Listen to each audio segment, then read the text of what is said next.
Hello, and welcome to draft season. I'm Tony Pauline with my cohort, Eric Crocker. We'll be here talking about what happened the past 3 days at the NFL draft. Now, you may notice the most handsome member of our group, John Schmelk, is not with us today. John's wife had a baby, Grant Peter Schmelk, and John's in the hospital taking care of his wife and his newborn baby. So we wish them the best of luck. Grant Peter Schmelk, not Peter Grant, as many of you Led Zeppelin fans may remember.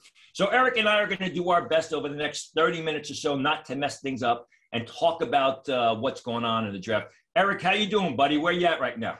I'm doing good. I'm down here in Dallas. I covered the draft here for the Locked On Network. We were at their Tegna studios, or WFAA studios, something like that. But it was awesome, something I've never done before. Gosh, I don't think I've ever talked football for that long, that many hours straight, especially day 3, 7 straight hours on camera. A little nerve-wracking, but, we worked through it. It was a fun experience. So you did all 7 rounds, all 3 days, all the picks? Every pick, all 7 days. And obviously, there were some guys that maybe we didn't talk about, especially day 3. But for the most part, we talked about a lot of good stuff. And we had Isaiah Stanback. He was a draft pick by the Dallas Cowboys, pick 105? So he was at the top of the 4th round then. Now that would be a 3rd round pick. But it was fun. He had a lot of good stories about his experiences winning a Super Bowl, playing with the New England Patriots, the Dallas Cowboys. It was a lot of good stuff. I covered the draft. I covered the draft all weekend, but we did 2 live stream shows at Pro Football Network Thursday and Friday night, 5.5 hours like Eric. It was me and someone else.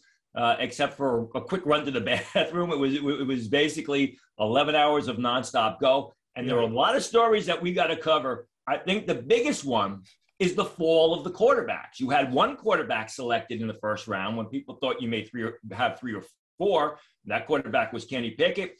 People kept waiting on Friday night. When will the quarterbacks come off? When will the quarterbacks come off? Well, 3 of them finally came off in the 3rd round. Malik Willis, Matt Corral, and then Desmond Ridder. Carson Strong wasn't even drafted. So let's talk about this, Eric. What was your initial thought when you saw only 1 quarterback selected in round 1, and then at the end of round 2, there's still all the top other 3 quarterbacks are available? Yeah, I think this went more towards what people thought, not what would happen, because everyone assumes, quarterbacks, they're going to get pushed up boards regardless. But I think it went with what should happen, right? Like, nobody thought that this quarterback group was great. Clearly, when you see where they're drafted, because even if you don't think they're great, but, okay, we can work on certain things. They have a high upside, whatever it is, we can work on certain things. Those guys will still get drafted either 1st round or at the very least 2nd round. These guys outside of Kenny Pickett didn't even go into the 3rd round. I do think it helped a lot of these guys, though. There's definitely not that pressure of coming in, having to be the guy. I think it put them in positions to where they could be more successful. You look at where, like, Malik Willis went, going to the Tennessee Titans, being able to play behind a guy like Ryan Tannehill and eventually being his successor. But when he gets there, although he won't have A.J. Brown, and I know we'll talk a little bit about that, but, okay, you got Treylon Burks, young receiver, but you get to hand the ball off to a running back. The structure is there for a team to where, hey, as a quarterback, you don't have to do everything. Just hand the ball off to Derrick Henry 30 times a game or throw it to him out the backfield, and then every once in a while we'll ask you to make a throw and then build off of that. And that kind of is the model of what the Seattle Seahawks did with Russell Wilson early on. Lean on the defense, lean on the run game, make a throw here and there, and then progress from there. So I think he went to probably one of the better situations for a young quarterback. And Russell Wilson was a 3rd round pick. And I agree with you, Eric. It's not what anybody expected, because anyone who said that, this is what I thought was going to happen is probably a pretty good liar. But, it's what should happen. And as far as I'm concerned, it'll be interesting to see if this is the wave of the future moving forward, because year after year, draft after draft, decade after decade of teams overdrafting, reaching for quarterbacks and selecting them anywhere from a half a round to a full round earlier than they should be. This year, we saw only 1 quarterback in going round 1, Kenny Pickett, and he was the only guy in the quarterback group that was considered NFL ready. He was further along to step onto the field, when the regular season starts than everybody else. Now, here's my thought. Look at what's going on in the NFL the past year. You had Matthew Stafford traded for Jared Goff and a bunch of 1st round picks. You've had Carson Wentz traded twice. You had Matt Ryan traded. You had Russell Wilson traded. You had Aaron Rodgers, who was almost traded until he decided he wanted to stay in Green Bay. You had guys like Mitch Trubisky and Marcus Mariota, who have failed to date or have not lived up to expectations to date, get very large free agent contracts. And you got Baker Mayfield, who was kicked to the curb and is waiting to see what's going on. What am I getting at? It seems that there may be a transition in NFL front offices that say, rather than taking and reaching for a quarterback early in the draft, we'll take these guys where they're supposed to be selected, second, third round, or second day at least, and we'll go out and we will either trade for a big name quarterback, or we'll give a guy who has not lived up to expectations but has been in the league, we'll try and resurrect their career. That's what it seems to be because of the success that the Rams had. I mean, they made that trade for Matthew Stafford. They gave away a ton of draft capital. They gave away Jared Goff. And, oh, yeah, they won a Super Bowl. So it'll be interesting to see if this is the wave of the future moving forward. Are teams going to forget about, drafting a quarterback in the top 15 that doesn't deserve to be in the top 45 and then getting a veteran? Or was this just the exception to the rule? Yeah, and I think that it helped a lot of young guys go into situations where they don't have to play where they're not ready. Let's say, for instance, Trevor Lawrence, right, where, I'm not saying he was ever going to slide or anything like that, but he goes first overall. Now, he has to play right away, and the team isn't necessarily set up for him to be successful. So he goes, he gets beat up every week. He's running for his life.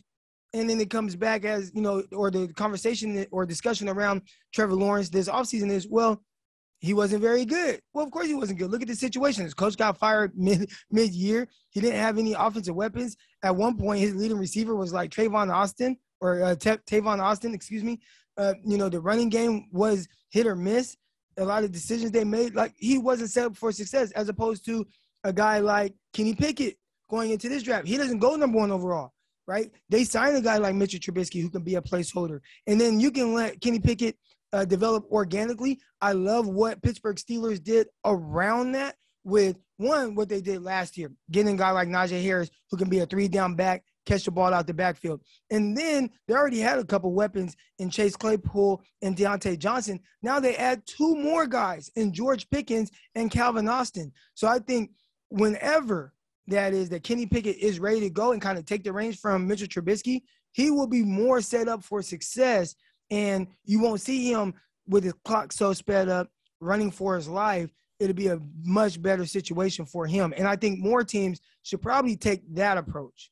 Yeah, and, you mentioned Trevor Lawrence. It's amazing how some of the teams that had good drafts this year or good drafts this past weekend, now the pressure is really on those second-year quarterbacks. I'm talking about Zach Wilson and the New York Jets. We'll get into this later, but the Jets had a phenomenal draft. I mean, this can be a transformational draft for that franchise. Yet so much of the success of that team is still tied into Zach Wilson and his development. He doesn't make a monumental step up, and really develop into an NFL passer. Jets are going to have a lot of the same problems because you can't win games in the NFL by a score of 3-2 or 7-6. We got to touch on one other quarterback since we are focusing on the position. What did you think about Carson Strong falling out of the draft? Well, there were a lot of people that early on were like, okay, is he a top 5 quarterback in this class? Maybe, top 4 in that range. And I think a lot of people probably had him more suited at 6, maybe behind a guy like Sam Howell, who he went pretty late as well. And I think he went to a great situation going to the Commanders, being able to be behind Carson Wentz. I think that's solid. But Carson Strong falling out of the draft entirely, I think that was very surprising. And I don't know if you've heard anything. Are there any medical issues or some things they didn't like? Or there's some things at the Senior Bowl where they're like, you know what? We just didn't like exactly what we saw. I saw a lot of people that are like, we like the arm strength in which he showed. You saw a lot of what he did at Nevada. I thought some things were a little bit more hit and miss, but nothing to the extent of seeing him drop out of the draft entirely. So that was very surprising. Well, it's funny you should ask me if there's something I should know, and here's why. Carson Strong was one of my favorite quarterbacks coming into the season. In fact, I had said prior to the start of the 2021 college season that I believe that Carson Strong had the ability to be the next quarterback from the Mountain West Conference to be selected in the first round. 2 years ago, you had Jordan Love of Utah State. 2 years before that, you had Josh Allen. But Carson Strong suffered a massive knee injury as a senior in high school. If you ever watch Carson Strong, he wears a brace. I believe it's on his left knee. Yeah. Back in October, I had reported that there was a lot of concern about this knee injury. And a couple of scenarios were laid out to me in the sense that it could be nothing.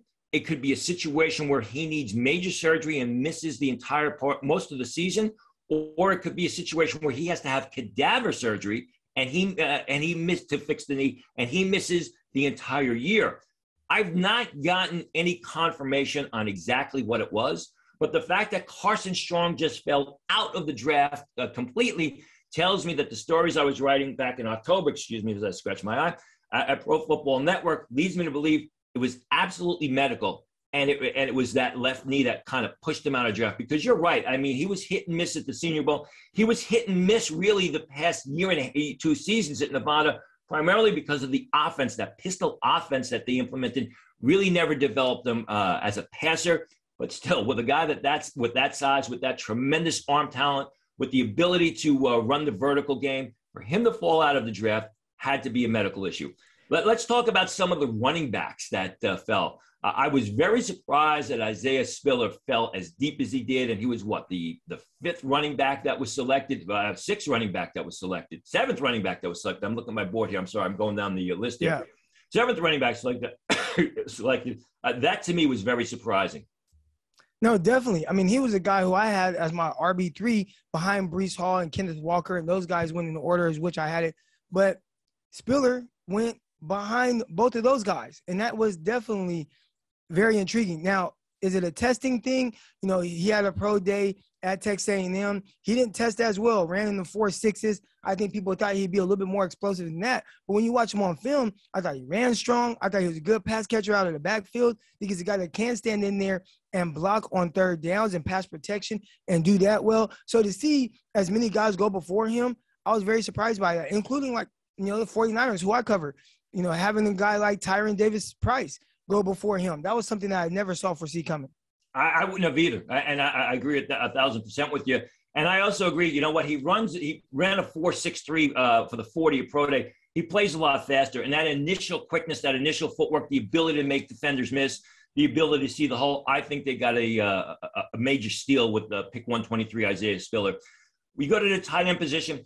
There were no real surprises at the tight end position, except for the fact that, in my opinion, the Baltimore Ravens, they selected Charlie Kolar and Isaiah Likely in the 4th round. I think those are both outstanding selections. My only question is, where are the Baltimore Ravens going to put them? I mean, they're strong at tight end, and then they come in and they draft these 2 guys. They're great picks. I just don't see room on the depth chart for them. Well, I see Isaiah Likely as a guy who can probably step in and have some sort of role. He's definitely a terrific move tight end, flex him out there. I think the 40 time is the only thing that dropped him down to even the 4th round. If he would have ran better, because to go 4th round with as poorly as he ran, I think that's a win for him. That speaks to how highly I think teams view him as an athletic tight end. So if he would have just even ran better, I don't think he'd be there in the 4th round for Baltimore. I think this was a guy that could have potentially went late 2nd round or early 3rd round. Or you had Trey McBride. He was the first tight end off the board going to Arizona Cardinals at pick 23 in the 2nd round. And even that pick was a little curious because we haven't seen Arizona really use a tight end as a focal point of their offense. So, they brought in Zach Ertz last season.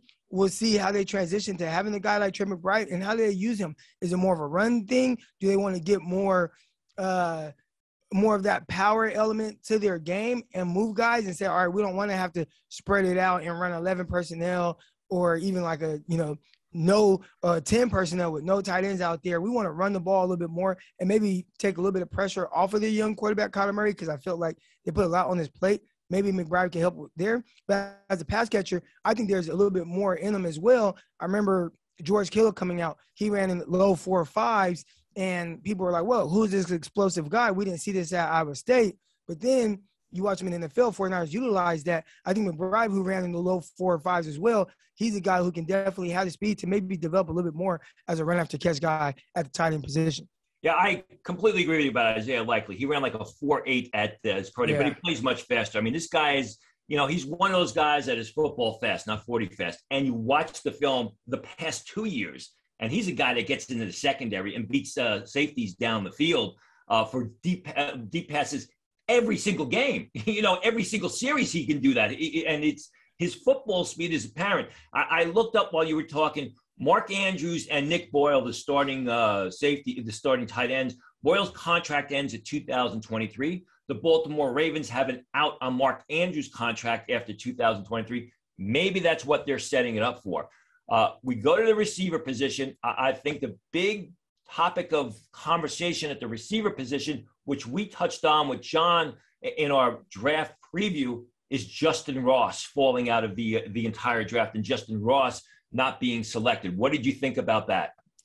I think a lot of people were surprised by that. I was surprised in the sense of him falling all the way out. But if you were to tell me he was a 5th-round pick, where I think a lot of people thought he would probably even go higher than that, I didn't see it. I didn't see the short area separation. I didn't see the vertical separation. I didn't see any route creativity with him. I think he was a guy who you had to throw more contested passes to.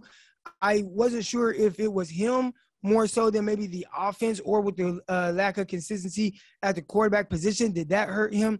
Maybe he hasn't been fully recovered from the spinal fusion injury. I did see a report that said he was playing with some type of foot injury that made him miss 3 games. So maybe that was kind of the lack of explosiveness that I didn't see from him. I thought I was going to see more from him watching the film. I think the teams, there could be the injury part of it, but also could be what they saw on film as well. I wonder how much did they take into account the foot injury throughout the year. Yeah, I mean, as we said before, when you watch Justin Ross in 2021, he looked like a fraction of himself, a fraction of the receiver that he was in 2019, when he was making big play after big play with Trevor Lawrence throwing the ball to him. Last year, he had a lot of uncharacteristic drops. Passes that he would usually snatch out of the air were slipping through his hands. He looked slow. He looked sluggish, had the neck injury, had the foot injury last year, had some injuries which dragged on him. So I think it's a combination, and I think he ran the 4.6s during his pro day. So I think it's a combination of the injuries have beaten this guy down, and he really didn't look like a very good football player in 2021, unfortunately. Hopefully, somehow, I mean, he signed as a undrafted free agent. He's able to get it back and he's able to get his game back to where it was in 2019. Has he signed yet? Because I was looking last night and I didn't see that he signed to anywhere. I saw him kind of trending with the Ravens, but I didn't see that. And I don't think that's the best scenario for a receiver trying to find his way and be like a legit pass catcher. And I don't think anybody's really talking about that. The receivers at Baltimore, a lot of people are blaming on the receivers. When are they going to start maybe blaming on the offense a little bit? Maybe is there something with the quarterback where guys aren't being as productive? That's a whole nother thing. But have you seen anything about where he potentially might go? Because that can really hurt or help him throughout this process. Yeah, I am looking at it right here. I don't see anything real quick that he has signed yet. I mean, if he hasn't signed, that means he's a medical reject. That's exactly what it means. I may have spoken before. I should have done my research here, but I don't see where he has signed yet. It'll be interesting to see. I mean, the telltale sign is after all the undrafted free agents sign, what happens is they usually have like a invitational camp tryout where they will invite some guys in to try out and then potentially sign them to an undrafted free agent contract. If he's not even invited to something like that, and rookie mini camp. Yeah, it's even before rookie minicamp. It's like a try. If he doesn't sign an undrafted free agent contract and he's not invited to one of those tryout camps, that means he's a medical reject. That's what that means. Some of the other receivers who were not selected, which I was surprised, Kevin Austin Jr. of Notre Dame, Reggie Roberson of SMU, even though he has had some, medical issues the past 2 years, including knee issues. The ACL. Explosive receiver. He went from a guy who was 21 yards per reception to 11 yards per reception. And I was curious to see, was it the offense or what? But his counterpart, Danny Gray, actually was drafted by the 49ers. I still think Roberson was kind of the better receiver. Yeah, he was a better downfield receiver. And if you go back, really 2019, early part of 2018, early part of 2019, before the injury set in, I mean, he looked like a day 2 pick, Reggie Roberson. Yeah. But like Justin Ross, injury set in, injury set him back. I was slightly surprised that Trey Turner wasn't selected in the draft, although he really didn't impress me during the Senior Bowl. He did too much body catching. You mentioned Danny Gray, and Danny Gray went early. I mean, to the Niners. Khalil Shakir going a little bit later, I think. Anybody else from the one last thing, and I'll throw it to you. I was very happy to see Samori Toure get selected late in the draft. I think that's an excellent pick. He's well deserving of a draft selection. Should have got invited to the combine. As I said, you watched him at Montana. He was a terrific wideout. Had a decent career at Nebraska, even though the quarterback situation wasn't very good there. Then he had a terrific pro day. Anything else from the receiver position catch your eye? Yeah, I think Ty Freifogel out of Indiana. I thought he was a guy that could potentially at least be a 5th or 6th round pick, or even 7th round pick. But we'll see if he's kind of a priority undrafted free agent signing. But I think that was the one guy where I was a little surprised that he didn't get a little bit more love. Yeah, I mean, Freifogel ran faster than anybody expected at the combine, because when you watch him, he kind of fits that mold of the bigger body, went out for the contested throw type of guy that lacks quickness. I thought that after his combine 40 time, he had a chance to be selected. Guess not. Moved to the offensive line. There weren't really too many surprises, except for Cole Strange going as early as he did. And we spoke about that. Kellen Diesch of Arizona State not being selected. Garrett Rosenthal from Kentucky not being selected. I know there were some character issues. Garrett Rosenthal is an offensive tackle. He's a left tackle at Kentucky last year. Started his career at LSU. Played for Kentucky for 2 seasons. Showed some flashes. Incredibly athletic. I mean, but he's not consistent with his fundamentals. He's got a lot of inconsistency in his game. And then there were some character issues, which I think pushed him out of the draft. Obina Ease of TCU, by way of Memphis, the big, sturdy left tackle who projects to right tackle. He was not selected, which was kind of a surprise. Otherwise, there was really not too much that surprised me. On the offensive line? How about you, Eric? I think the biggest one for me was there were a couple guys that we spoke about. One, Donovan West, the interior offensive lineman out of Arizona State. You predicted it. There were a lot of people that were saying 3rd round pick, maybe early day 3. And you were like, what you saw on film, and I always said this, I told some of my 49 people, I said, listen, Tony Pauline said, what he's thinking is more of an undrafted guy, that you said that's where you felt like he should go. And he did go undrafted. The 49ers eventually ended up bringing him in as a priority undrafted free agent. Also, Poe, that was another guy we talked about out of Mercer.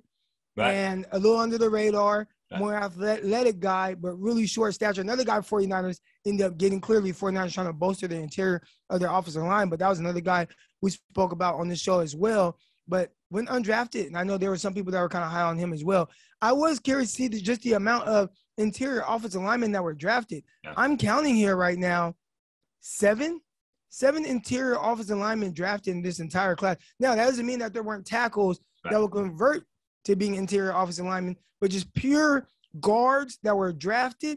We have 7 of them, 2 of them which were taken in the 1st round. Only, really, wait, is this 2, 4, 6? No, 6.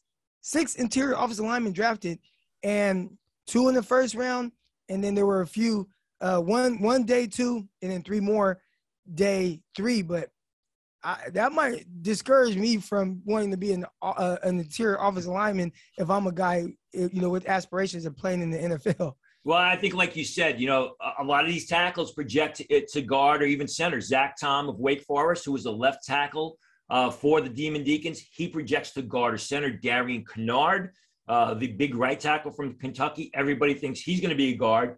Yeah. And Saylor, the terrific left tackle for Georgia, he also projects to guard. So I think you'll see a lot of that. Yeah, I think Poe has got a bit of a future. In fact, I'll say Poe has got a better NFL future than West of Arizona State, because Poe is very athletic. I know people saw a few highlights of him, what happened was people saw his pro day numbers, and then they ran to YouTube and they saw the highlights, and they were like watching this 300-pound guy move around the field.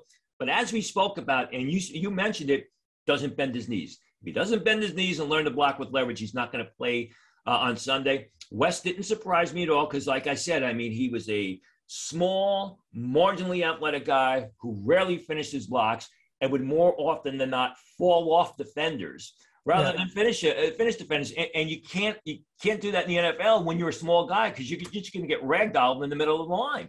And for those of everyone out there who hasn't seen it, there are these videos on social media floating around of Poe actually running routes, and he looks as fluid of a route runner and pass catcher of any big guy I've ever seen in my life. Is one of the more impressive things I've seen. He looks quick. He's like running legit angle routes, flare routes out the backfield. So I don't know if he was maybe saying, you know what, maybe a team wants me to play fullback and he'd just be a jumbo fullback type guy. But after watching that, he definitely has that type of versatility. And if anyone is going to figure out maybe a different way to use him, it's the 49ers and Kyle Shanahan with a lot of the things that he likes to do. We talked about not really being able to bend his knees a whole lot on the offensive line. Maybe if he's running routes out the backfield or blocking guys, being the lead blocker, he doesn't have to play with as much leverage as he would on the offensive line.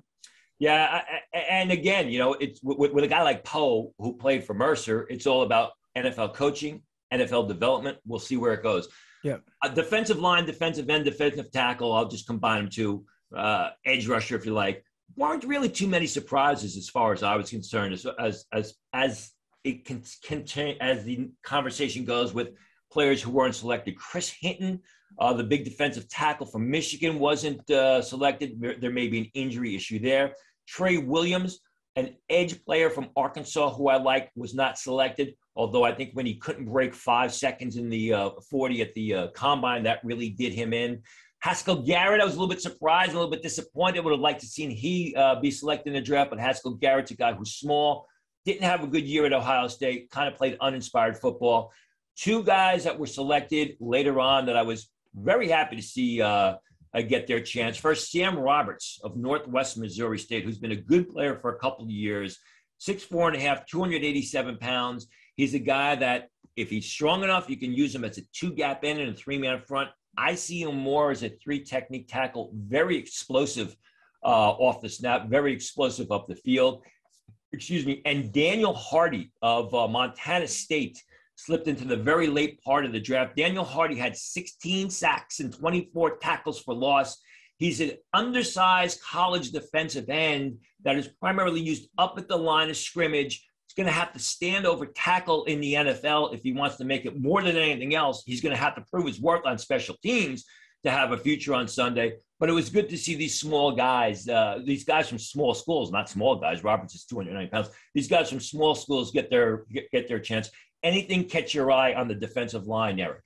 Yeah, I think with the edge class, all right, one, Myjai Sanders, he went, I think, fairly high for some of the fluctuation with his weight, still having to, really develop as a pass rusher. I think he has a high motor and can work to get around corners, but is going to add that necessary strength to maybe be a 3-down, 4-3 defensive end, or maybe he's going to be more of a 3-4 outside linebacker, or can he be an off-ball type guy as a sandbacker, but can still rush the passer? And then D'Angelo Malone. Both of those guys going in the third round, I think that was pretty good for D'Angelo Malone.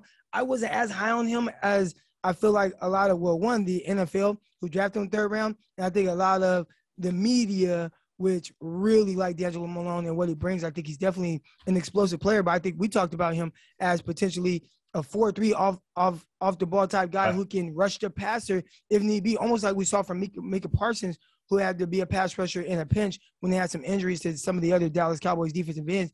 I think Malone would thrive in that type of role, but to see him go as high as he did to the Atlanta Falcons, that was a little bit surprising. Very interesting to see, especially since the Falcons took Ibe Ekde of Penn State in the round earlier. They went very hard in that defensive 7 with Ibe Ekde, Troy Anderson, as well as D'Angelo Malone. Going to be interesting to see how they use Malone. I know they signed Lorenzo Carter from the New York Giants in free agency. Carter's always been a disappointment. There's been some questions as to how much he loves football. Back in his home state of Georgia where he played college football, I think there's an opportunity there for Malone. Let's go to the linebacker spot. And I think the big surprise here is Nakobe Dean, who we spoke about a couple times, a potential late first-round choice. Everybody thinks early second round. He falls all the way into the third round, and the Philadelphia Eagles swipe him up. Now, what can I tell you about Nakobe Dean? Well, what we already know is that He's 5'11" and change. He's 226 pounds. He never worked out before the combine. Before the draft because of an ankle injury he reportedly sustained during that national title game. I know that there was talk as to whether or not he was going to work out before the draft. I was told that teams really weren't requesting that he was going to, asking him to work out. There's concerns that he was a two-down player. He's more of a run defender, a run and chase player. You couldn't leave him on the field in coverage because of the fact that at 5'11" and a half, he's just going to be overmatched by those 6'3", 6'4" tight ends. I will tell you this.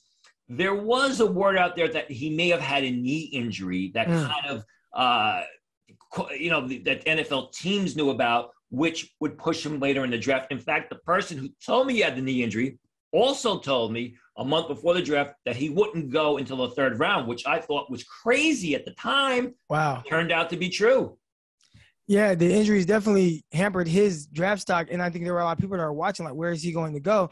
And I think for him, he went to a pretty good situation, being able to play with the Philadelphia Eagles, the mindset that they have, what they did to beef up that interior of their defensive line as well, going with our young guy, Jordan Davis, out of Georgia. So having a guy like him be able to play behind him again and kind of maybe free him up with some run lanes to go next to Fletcher Cox as well, I think that was a good spot. Like, if you were going to fall, at least fall to a situation like that where you're in potential to be set up for success. Yeah, that was another another great move by the Eagles. We saw a couple of outstanding moves by that franchise throughout the 3 days of the draft. Another guy who wasn't selected, Jacoby McClain. I'm told that he has medical injuries, more of a congenital defect, if you will, which kind of caught the people by surprise. I was disappointed that Josh Ross of Michigan did not get selected. I know he's not the fastest guy in the world, but Josh Ross is a real outstanding football player. If we go to the secondary, we go to the cornerbacks and the safeties.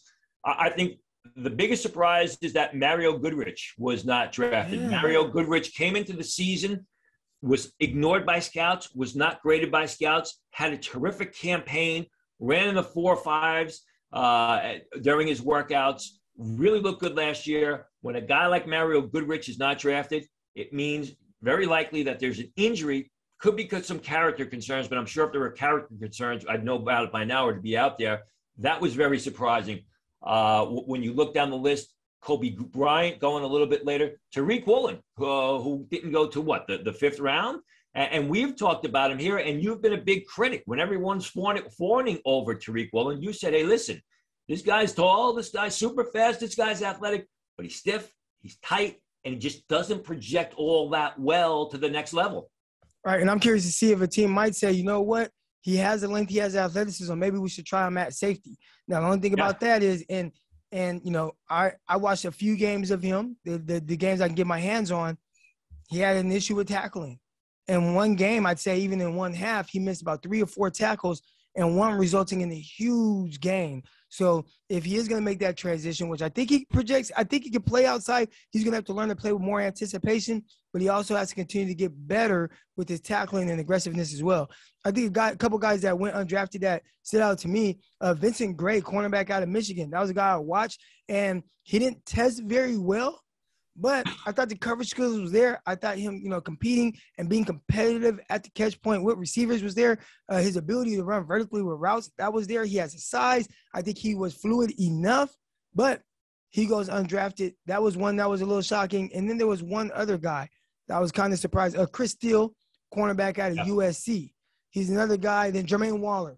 Jermaine Waller was another guy who did not test well. He ran very slow, but when you watch the film, you watch him play off, I think he does a good job with some technical things with his feet. I'm curious to see where he lands. I haven't looked to see if he's been picked up, but he's a guy who I would expect to be able to make the team. The tough thing at a cornerback position, if you aren't drafted high, you have to come in and excel on special teams. Yep. And if you lack athleticism, it's hard to be good on special teams and not be a guy who runs very well. So that's some of the uphill battles that some of these guys are going to face. That's an uphill battle that I faced as well. Verone McKinley, another guy, the safety from Oregon, who was a terrific player but couldn't break 4.65, and either combine or pro day workouts fell out of the draft. Again, you're looking at a guy that's just got physical limitations. He's also a little bit shorter, but he is a real good football player. Some of the guys that were taken, some of the lower graded players, that surprised me. They were selected. First, Deron Bland of Fresno State. I've watched Deron Bland. We've got a scouting report on Deron Bland at Pro Football Network. He's a taller guy. He's flash skill. But I don't know that he did, he was good enough to be drafted where the Cowboys selected him with pick 167. Christian Benford of Villanova was the 185th pick of the draft. He is a big physical corner, a press man, best in press coverage, fluid flipping his hips. He's got to do a better job getting his head back around to locate the pass. I was pleasantly surprised to see that Benford got selected. Did have a good pro day workout. He's got some upside. I mean, he's one of those guys that could surprise in camp, could make a roster as a ninth defensive back, as well as play special teams. Let's talk about one or two teams that you thought had an outstanding draft. Oh, definitely Houston Texans. When you look at what Houston did, I was very excited by this. I think they legitimately got 4 guys that could come in day one and start. And not just because it's the Houston Texans. I think it's because these are guys that the positions that they're playing, I think it transitions well, along with kind of where they're drafted. So obviously Derek Stingley Jr., he's going to be a plug-and-play guy day one. It helped that they had 2 first-round picks because they circled back around and got Green. He's going to play in the interior offensive line, Kenyon Green. I think he's going to start as well. And then these next 2 guys, Jalen Petrie. A lot of people are really high on him. They lost Justin Reed. They're going to have to fill that void on the back end. Can Petrie be a 2-high guy? Can he be a single high guy? I'm not sure. But as a flexible piece and maybe transition into doing a little bit more of everything, I think he can be that guy. I like him coming off the edge. Kind of reminds me of a little Jamal Adams. Now, he's not the prospect Jamal Adams was, but just in the sense of how Jamal Adams' usage is at the NFL level, coming off that edge on blitzes in the run game. The pursuit from the backside, doing those things. I think Petrie excels at that. And then the next guy that can come in and play for them right away is John Mechie, receiver out of Alabama. Now, he's coming off of an injury, but this is a team that needed a lot of help at the receiver position. They have Brandon Cooks. They just brought him back for a couple years. But outside of him, it's a little bit less than ideal at the receiver position. They have a couple younger guys, but I don't know if they're going to be able to hold off John Mechie. So, again, this is a team that right away got 4 guys and Harris as a linebacker, and then they got Pierce as a running back. I think Pierce is going to come in and play as well. So I really love what they did. I think they got guys that are going to come in and contribute right away. I give them credit for rolling the dice on Derek Stingley. We talked about him here several times. I mean, the 2019 film is just intoxicating. It draws you in when you watch it. Just the exceptional ball skills. He knows when the ball is coming his way, gets his head back around and positions himself. I also love the selection of Christian Harris in round 3. He's not a big blitz guy. He's not a big flash play guy. But if you want somebody to play disciplined assignment football, to cover a lot of area, to go sideline to sideline, he's your guy. I think this was a major steal in the 3rd round. As far as I'm concerned, you got to look at the New York Jets. And I know the Jets always win in April, and it always looks good on paper. But as far as I'm concerned, the Jets got the top cornerback in the draft in Ahmad Gardner. They got the top receiver in the draft in Garrett Wilson. They come back in day 2. They get the top running back in the draft in Breece Hall. They move up in round 1. They get an outstanding pass rusher in Jermaine Johnson, who they were thinking about taking with that 10th selection. And then they get a real good future tight end in Jeremy Ruckert. I mean, this has the ability to be a transformational draft for the New York Jets. But again, everything will be, as I said earlier, everything is going to be tied in to the development or lack thereof of Zach Wilson. So again, it looks great on paper for the New York Jets. But as Robert Saleh said yesterday, to his credit, you're not going to know for 2 or 3 years while everyone's doing backflips and popping champagne for the New York Jets. A lot of people talked about the New York Jets in the sense of the offensive line, and maybe that was something that they would address in the top 10. They didn't take any offensive linemen until they took Max Mitchell out of Louisiana in the 4th round, and that was a guy I wasn't very high on. You put on the Appalachian State film and how they were able to beat him every which way, whether it was with speed, whether it was with power. He looked uncomfortable. He followed that up with a game against the Texas Longhorns where, again, you saw some of those same inconsistencies. So Max Mitchell, I know there were people that are high on him and some of the movement skills that he possesses. I'm a little bit more questionable, and I am even more questionable of them not addressing the offensive line until that pick. But they could just say, hey, we had some injuries along the offensive line. We still like Becton and what he could bring. There were reports coming out that they were willing to move off of Becton. I don't know how true that is, but if they just believe that they just need to get healthy at the offensive line and that's going to help their young quarterback, cool. I think they did a solid job in this draft of kind of building some things around him. Yeah, and he still needs some more consistency, or McGovern needs to show that he can be consistent at center. Back to Max Mitchell. Max Mitchell had a terrific 2020 season. Off the 2020 film, there was reason to be excited for Max Mitchell. Didn't play up to expectations, fell below expectations. I think with Max Mitchell, they're looking at a developmental type of guy. What happens with George Fant? This is the last year of his contract. What happens with Mekhi Becton? Is he going to stay in shape as he's working out now, or is it going to be a situation where, he's putting paint on a house that's crumbling on the interior? Two last things. I think we've got to talk about the Philadelphia Eagles, since we are on NewYorkGiants.com. This is one of their division rivals. I thought Philadelphia was masterful. I know that a lot of Giant fans will hate me to say this, but they move up and they steal Jordan Davis away from the Houston Texans, and Jordan Davis will just help solidify and embolden that interior defensive line. Maybe he's not a pass rusher, but what Jordan Davis, or maybe he's not an elite pass rusher because I think he can rush the passer, but what Jordan Davis will do is he'll occupy blockers and set up a lot of blitzes. They make that trade for A.J. Brown, and then they give him a 4-year contract for $100 million.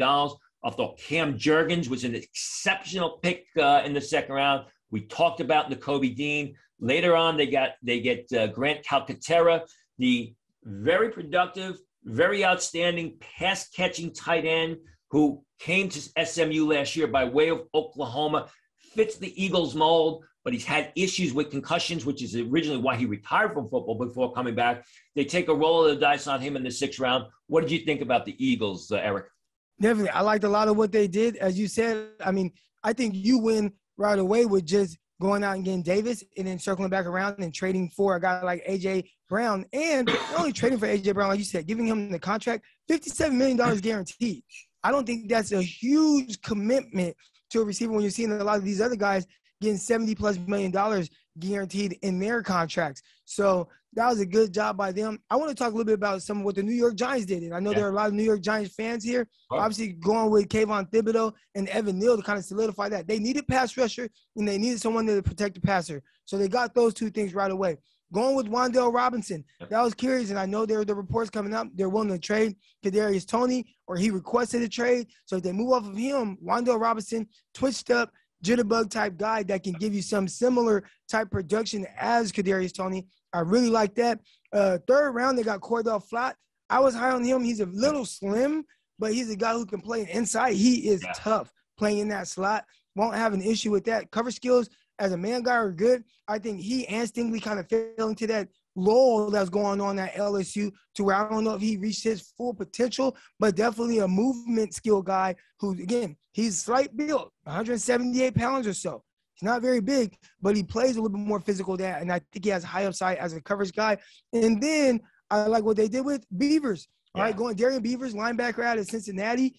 We talked about him a little bit. I don't know if he's just going to be this off-ball guy, but if he can be a 4-3 outside backer, kind of Sam backer, and do some things as a pass rusher as well, I think he has added value doing that. Yeah, or he can back up at middle linebacker, because Darian Beavers is a really tough punch-in-the-mouth type of linebacker that really gives up against the run. I thought that was an exceptional pick in the 3rd round.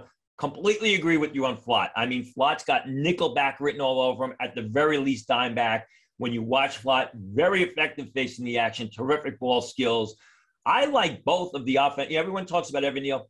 They grabbed both guards out of North Carolina, Josh Ezeudu and later on Marcus McKeithen. And I've tweeted out for when they selected Marcus McKeithen in the 5th round, if you are looking for a nasty, powerful offensive lineman that just annihilates the opposition at the point of attack, off the snap of the ball, that is McKeithen. They're kind of contrary styles. Ezeudu is more the zone blocking type of lineman with a high upside. Also seen some action at left tackle. McKeithen is more your small area, tough guy who I absolutely love. Daniel Bellinger, some scouts thought 3rd round. Daniel Bellinger, he's a nice tight end. I didn't see the allure in him. I know he ran 4.63 at the combine. catches the ball well, but he's not very effective more than 6 or 7 yards off the line of scrimmage. He shows good initial blocking strength, but he tends to fall off his blocks. Maybe there's the upside there. Later on, Dane Belton is a real good, explosive boxer, downhill safety from Iowa, sort of that hybrid outside linebacker safety type. Don't know that he's like Flott. His ball skills are not as good. You're not going to line him up over the slot receiver, but he's more your strong safety type, where Flott is your nickel back, defense back, even a free safety with Flott. And I also like the pick of J.D. Davidson in the 5th round by the New York Giants. This is a good value pick.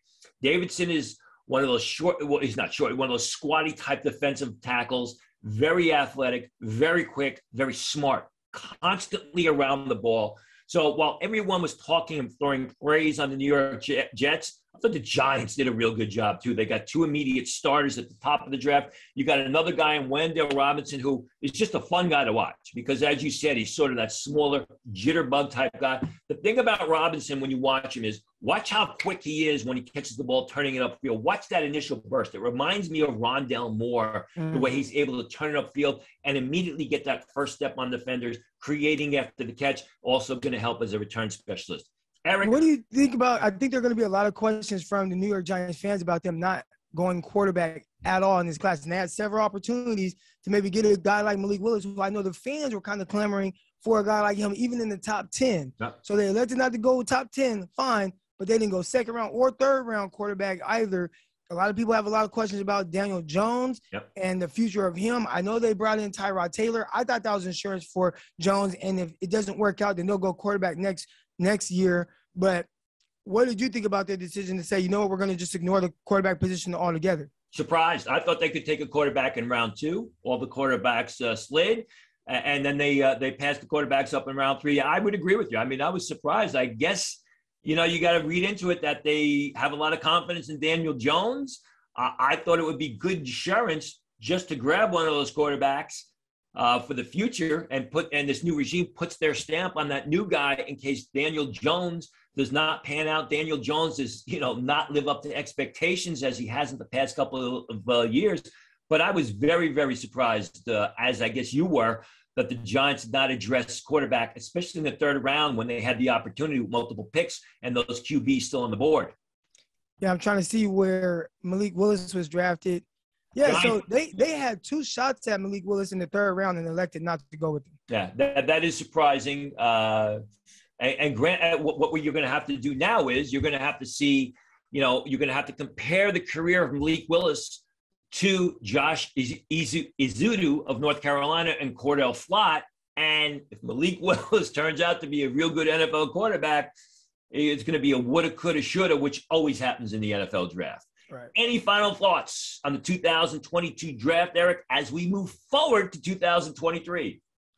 No new thoughts, but I'm curious to see. Okay, I do have a thought on the 2023 real quick.